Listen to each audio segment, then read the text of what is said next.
Welcome. So in this tutorial, I'm going to show you how to enable dark mode on TikTok using your mobile devices. So if you want to know how I did it, just keep on watching. So first of all, if you are using Android phone, don't worry because the process is still the same. So let's get started. So first of all, you want to open your TikTok app and go to your profile by clicking the profile button at the lower right corner of your screen. And now just go ahead and click on the menu button or the three little lines at the upper right corner of your screen and click on settings and privacy.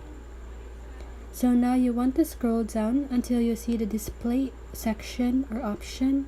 So just go ahead and click on that and you want to choose the dark option. So as you can see that the appearance of my TikTok is now on dark mode. So if you want to switch it back to light mode, just go ahead and click on the light mode. So that is how you do it. I hope this video helped you, and if it did, make sure to like, subscribe, and hit the bell notifications so you won't miss a video. See you on the next one and have a great day.